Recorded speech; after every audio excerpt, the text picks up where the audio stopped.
साल था 1991 और एक ऐसा देश जिसके पास बचे थे सिर्फ 15 दिन जीने के पैसे।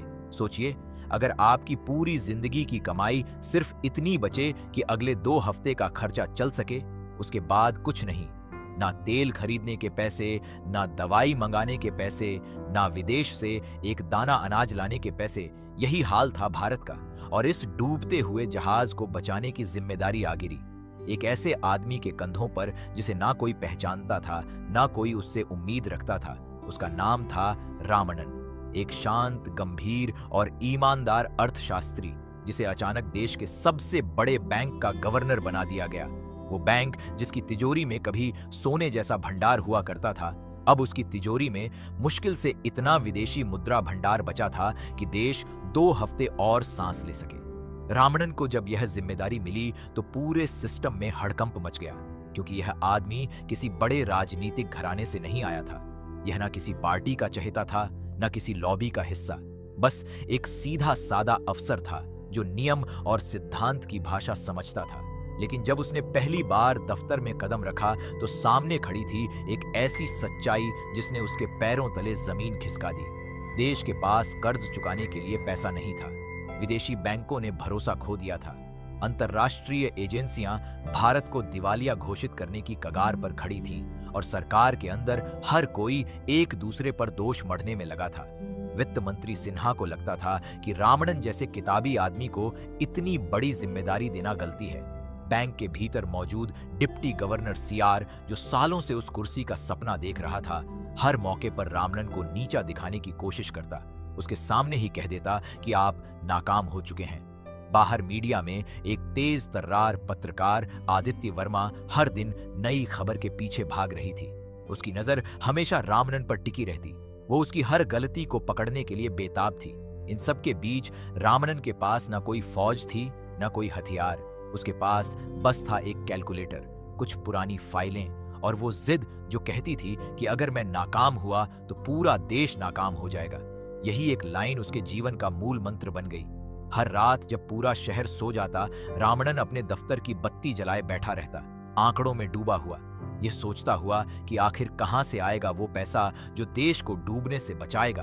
तभी उसके सामने एक विकल्प आता है जो किसी को भी हिला देने के लिए काफी था। देश के पास अगर नकद पैसा नहीं है तो देश के पास सोना जरूर है। वो सोना जो मंदिरों की तरह पवित्र माना जाता था, वो सोना जो आम आदमी की भावनाओं से जुड़ा था। रामनन के मन में विचार आता है कि इस सोने को गिरवी रखकर विदेश से कर्ज लिया जाए। यह सुनने में जितना आसान लगता है, करने में उतना ही खतरनाक था, क्योंकि अगर यह खबर बाहर आ गई कि सरकार देश का सोना गिरवी रख रही है तो जनता का गुस्सा फूट सकता था। विपक्ष इसे राष्ट्र का अपमान बता सकता था और सरकार गिर सकती थी। इसीलिए यह पूरा मिशन बेहद गुपचुप तरीके से करना जरूरी था। रामनन अपनी टीम के साथ रात के अंधेरे में इस योजना पर काम शुरू करता है। हर कदम पर खतरा था, हर फाइल लीक हो सकती थी, हर फोन कॉल किसी की जासूसी का शिकार हो सकता था। इसी बीच पत्रकार आदित्य को शक होता है कि बैंक के अंदर कुछ बड़ा और गोपनीय हो रहा है। वो अपने सूत्रों के जरिए एक एक कड़ी जोड़ना शुरू करती है। वो सीधे रामनन के पास पहुंचती है और सवाल दागती है, क्या यह सच है कि सरकार देश का सोना बाहर भेज रही है? रामनन के लिए यह पल सबसे कठिन परीक्षा बन जाता है।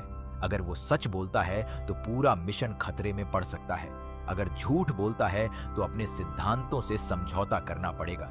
वो चुप्पी को अपना हथियार बनाता है और आदित्य को साफ कह देता है कि वो जो कर रहा है उसका हिसाब वक्त आने पर देश को खुद देगा, अभी नहीं। इसी बीच बैंक के भीतर भी विरोध की आग भड़क उठती है। डिप्टी गवर्नर सीआर खुलकर रामनन के खिलाफ खड़ा हो जाता है। वो कहता है कि यह फैसला देश की इज्जत के साथ खिलवाड़ है। बोर्ड की बैठक में तीखी बहस होती है। कुछ अधिकारी रामनन का साथ छोड़ने की धमकी देते हैं, लेकिन रामनन डटा रहता है। वो समझाता है कि आज अगर हमने शर्म के डर से यह कदम नहीं उठाया तो कल देश के पास शर्म करने के लिए भी कुछ नहीं बचेगा। धीरे धीरे सरकार के भीतर से भी दबाव बढ़ने लगता है। वित्त मंत्री सिन्हा को लगता है कि यह योजना नाकाम हुई तो सारा दोष उन पर आएगा। इसीलिए वो बार बार रामनन से गारंटी मांगते हैं, लेकिन अर्थशास्त्र में कोई गारंटी नहीं होती, सिर्फ अनुमान होते हैं। और रामनन अपने अनुमान पर पूरे भरोसे के साथ आगे बढ़ता है। विदेश में बैठे बैंकरों से बातचीत शुरू होती है। हर मीटिंग में भारत की साख पर सवाल उठाए जाते हैं। कुछ विदेशी अधिकारी भारत को नीचा दिखाने का मौका नहीं छोड़ते। कहते हैं कि यह देश अपने वादे निभाने के लायक नहीं। रामनन को यह अपमान चुपचाप सहना पड़ता है, क्योंकि उसे पता है कि इस वक्त गुस्सा दिखाना देश को और नुकसान पहुंचाएगा। धीरे धीरे सोना विदेश भेजने की प्रक्रिया शुरू होती है। हर खेप के साथ एक अनकहा डर जुड़ा होता है कि कहीं यह खबर लीक ना हो जाए। एक रात जब सोने की पहली खेप हवाई मार्ग से बाहर भेजी जाती है, रामनन अपने दफ्तर में अकेला बैठा रहता है। हाथ कांपते हैं, मन में हजार सवाल घूमते हैं। क्या वो सही कर रहा है? क्या इतिहास उसे माफ करेगा या हमेशा के लिए देशद्रोही कहकर याद रखेगा? इसी उलझन में उसकी पत्नी वंदिता उसे संभालती है। वो उसे याद दिलाती है कि सही काम करने वाले को कभी तालियां नहीं मिलती, बस सुकून मिलता है। यही सुकून रामनन की असली ताकत बन जाता है। कुछ ही दिनों में आदित्य की खोजी पत्रकारिता रंग लाती है। वो सोना ले जाने वाले विमान की जानकारी तक पहुंच जाती है। अब सवाल यह नहीं रहता कि खबर छपेगी या नहीं, सवाल यह हो जाता है कि यह खबर कब और कैसे छपेगी। रामनन आदित्य से आखिरी बार मिलता है। इस बार वो चुप नहीं रहता। वो उसे पूरी सच्चाई बताता है, समझाता है कि यह फैसला मजबूरी में नहीं बल्कि देश को बचाने के आखिरी रास्ते के तौर पर लिया गया। वो कहता है कि यह सोना गिरवी नहीं बल्कि देश का भविष्य वापस खरीदने की कीमत है। आदित्य के मन में जो नफरत और शक था वो धीरे धीरे सम्मान में बदलने लगता है।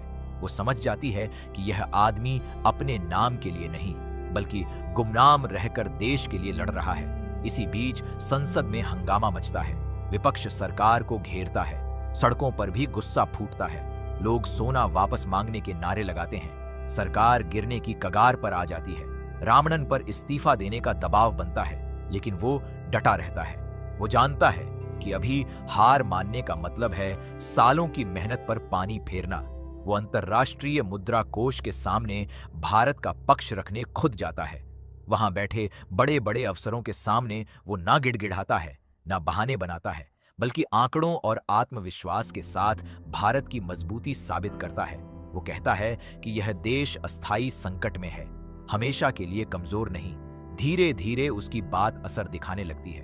कर्ज को लेकर बातचीत आगे बढ़ती है। शर्तें खड़ी होती हैं। आर्थिक सुधारों का एक लंबा रास्ता सामने आता है, जिसमें देश को अपने पुराने ढांचे को पूरी तरह बदलना होगा। यह वो पल होता है जब देश की अर्थव्यवस्था के दरवाजे दुनिया के लिए खुलने की शुरुआत होती है।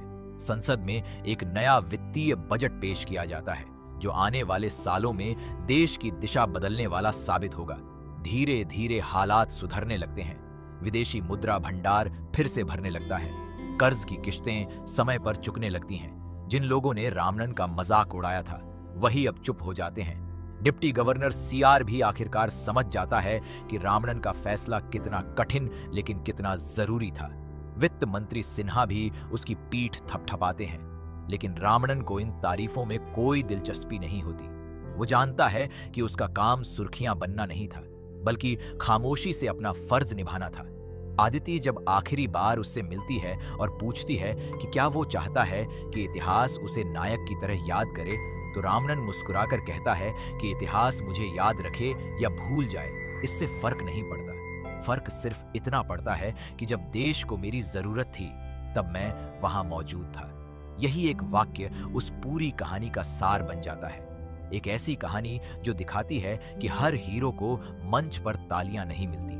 कई हीरो अंधेरे कमरों में फाइलों के ढेर के बीच बिना किसी शोर के अपने देश के लिए लड़ते हैं, और जब देश डूबने से बच जाता है तो वो चुपचाप अगली फाइल उठाकर फिर काम में लग जाते हैं। यही थी उस गवर्नर की कहानी, जिसने बिना तलवार उठाए, बिना कोई युद्ध लड़े अपने देश को दिवालिया होने से बचा लिया।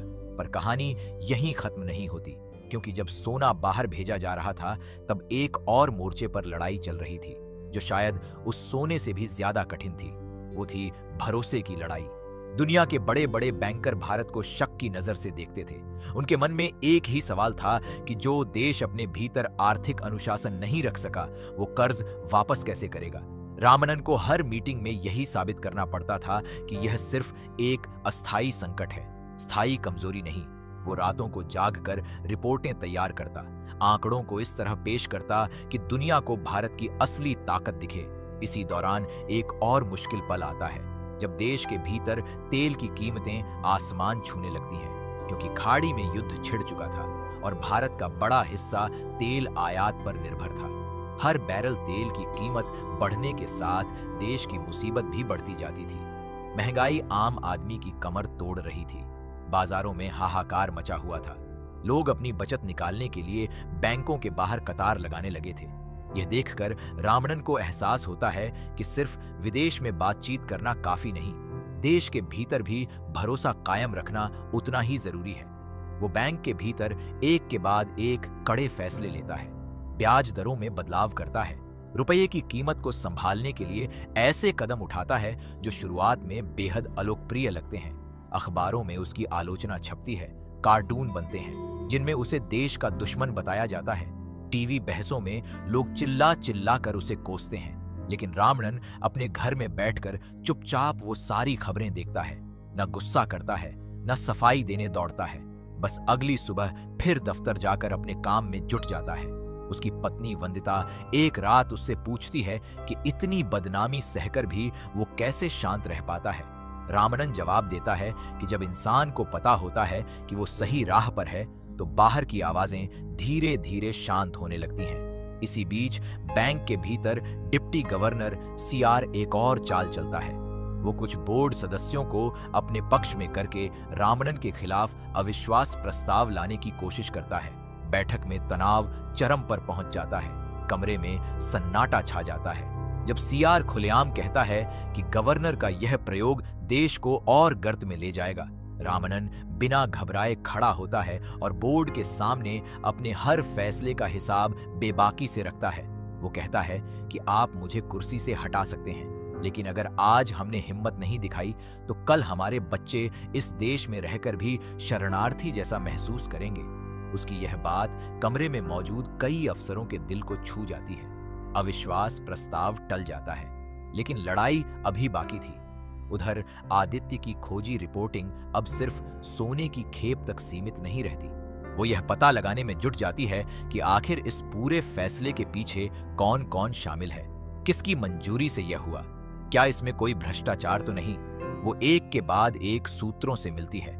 कुछ दस्तावेज हाथ लगते हैं जो अधूरी तस्वीर दिखाते हैं। वो लगभग यह मान बैठती है कि यह पूरा मामला किसी बड़े घोटाले से जुड़ा है, लेकिन जब वो रामणन के सामने अपने सारे सबूत रखती है तो रामणन उसे शांति से हर दस्तावेज का सही मतलब समझाता है। वो दिखाता है कि हर रुपया, हर ग्राम सोना हिसाब किताब में दर्ज है, कहीं कोई हेराफेरी नहीं।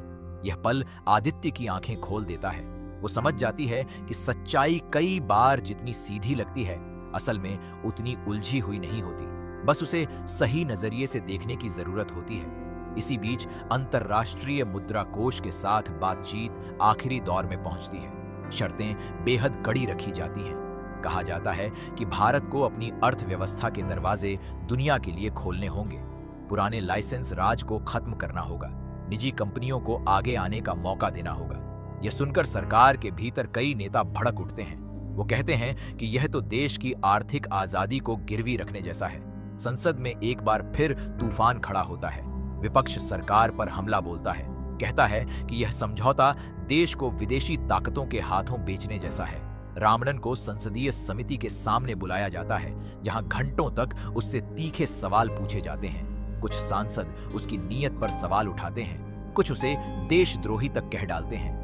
रामणन बिना विचलित हुए हर सवाल का जवाब आंकड़ों और तथ्यों के साथ देता है। वो समझाता है कि आजादी सिर्फ नारों से नहीं बचती। आजादी तभी बचती है जब देश अपने पैरों पर खड़ा रहने लायक बने। धीरे धीरे उसकी बात असर करने लगती है। कुछ कड़े विरोधी भी उसकी दलील मानने लगते हैं। आखिरकार समझौते को मंजूरी मिल जाती है। कर्ज की पहली किश्त भारत के खाते में पहुंचती है। वो पल पूरे बैंक के लिए किसी उत्सव से कम नहीं होता, लेकिन रामणन के चेहरे पर कोई जश्न नहीं दिखता। वो जानता है कि यह तो बस शुरुआत है, असली परीक्षा अब भी बाकी है। आने वाले महीनों में उसे कई और कड़े फैसले लेने पड़ते हैं। कुछ ऐसे कदम जो अलोकप्रिय होते हैं लेकिन जरूरी होते हैं। धीरे धीरे बाजार में स्थिरता लौटने लगती है, रुपया संभलने लगता है, विदेशी निवेशकों का भरोसा वापस आने लगता है। जो कंपनियां भारत से मुंह मोड़ चुकी थीं, वो फिर से निवेश की बात करने लगती हैं। यह बदलाव रातों रात नहीं आता, बल्कि महीनों की मेहनत, नींद की कुर्बानी और अनगिनत आलोचनाओं को झेलने के बाद आता है। इसी दौर में एक दिन आदित्य का लिखा एक लेख अखबार में छपता है, लेकिन इस बार वो लेख रामनन पर हमला नहीं करता, बल्कि यह बताता है कि कैसे एक गुमनाम अफसर ने बिना किसी श्रेय की चाह के देश को दिवालिया होने से बचाया। यह लेख पूरे देश में चर्चा का विषय बन जाता है। लोग पहली बार जानते हैं कि पर्दे के पीछे किस तरह की जंग लड़ी गई थी। रामनन का परिवार, जो इतने महीनों तक उसे परेशान और अकेला देखता रहा था, अब पहली बार राहत की सांस लेता है। फिर भी रामनन के लिए यह कोई जीत का पल नहीं होता। वो अपनी मेज पर बैठा अगली फाइल खोलता है, क्योंकि उसके लिए देश की सेवा करना कोई एक बार की लड़ाई नहीं, बल्कि हर दिन निभाया जाने वाला फर्ज था। आदित्य जब आखिरी बार उससे मिलती है और पूछती है कि क्या वो चाहता है कि इतिहास उसे नायक की तरह याद करे, तो रामनन मुस्कुराकर कहता है कि इतिहास मुझे याद रखे या भूल जाए, इससे फर्क नहीं पड़ता। फर्क सिर्फ इतना पड़ता है कि जब देश को मेरी जरूरत थी, तब मैं वहां मौजूद था। यही एक वाक्य उस पूरी कहानी का सार बन जाता है। एक ऐसी कहानी जो दिखाती है कि हर हीरो को मंच पर तालियां नहीं मिलती। कई हीरो अंधेरे कमरों में, फाइलों के ढेर के बीच, बिना किसी शोर के अपने देश के लिए लड़ते हैं, और जब देश डूबने से बच जाता है तो वो चुपचाप अगली फाइल उठाकर फिर काम में लग जाते हैं। यही थी उस गवर्नर की कहानी, जिसने बिना तलवार उठाए, बिना कोई युद्ध लड़े अपने देश को दिवालिया होने से बचा लिया। अगर आपको यह कहानी दिलचस्प लगी हो तो वीडियो को लाइक जरूर करें और चैनल को सब्सक्राइब करना ना भूलें।